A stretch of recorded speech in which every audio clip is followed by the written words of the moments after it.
नीट पेपरफुटी विरोधात वंचितचा तीव्र निषेध. केंद्रीय शिक्षण मंत्र्यांच्या राजीनाम्याची मागणी. दिल्लीतील विद्यार्थ्यांवरील लाठीचार्ज निषेधार्थ वंचित बहुजन आघाडीचे उपविभागीय कार्यालयावर निवेदन.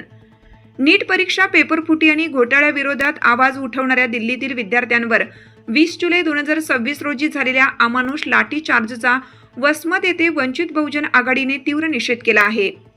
वंचित बहुजन आघाडीचे हिंगोली जिल्हा समन्वयक लक्ष्मीकांत स्वामी यांच्या नेतृत्वाखालील वसमत येथील उपविभागीय अधिकारी यांना 23/7/2026 रोजी निवेदन देण्यात आलं.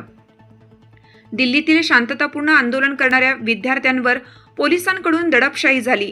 लाखो विद्यार्थ्यांचे भविष्य धोक्यात घालणाऱ्या नीट घोटाळ्यासाठी केंद्र सरकार जबाबदार असून नैतिक जबाबदारी स्वीकारून केंद्रीय शिक्षण मंत्री धर्मेंद्र प्रधान यांनी राजीनामा द्यावा अशी मागणी यावेळी करण्यात आली. दोषी पोलीस अधिकाऱ्यांवर कारवाई, पेपरफुटीतील सूत्रधारांना अटक आणि जखमी विद्यार्थ्यांना उपचार व भरपाई देण्याची मागणीही निवेदनात केली आहे. विद्यार्थ्यांवरील दडपशाही थांबवून त्यांना न्याय न मिळाल्यास तीव्र आंदोलनाचा इशाराही देण्यात आला आहे. शीलरत्न खंदारे, रुपेश कदम, उत्तम मामा करवंदे, रमेश भाई, मुकुंद करवंदे, राहुल करवंदे, तानाजी भोसले सह वंचितचे पदाधिकारी मोठ्या संख्येने उपस्थित होते. समतावादी महामानवांना त्रिवार वंदन करते आणि तुम्हा सर्वांना क्रांतिकारी जय भीम करते.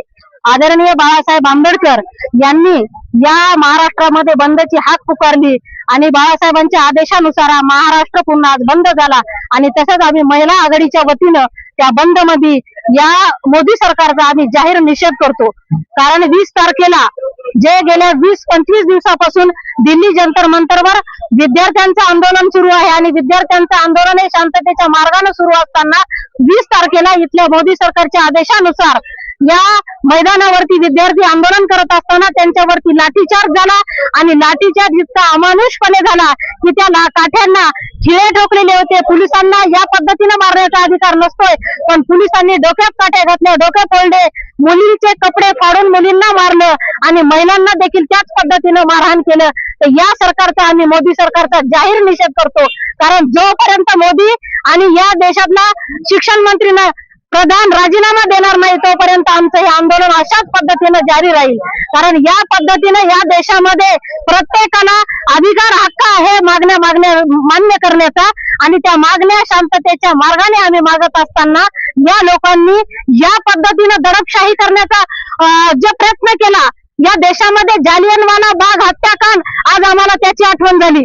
एवढा भयानक आणि क्रूरतेने मारहाण, एवढं निर्लज्ज सरकार झालेलं आहे. म्हणून हे मोदी सरकार तात्काळ हटवलं पाहिजे.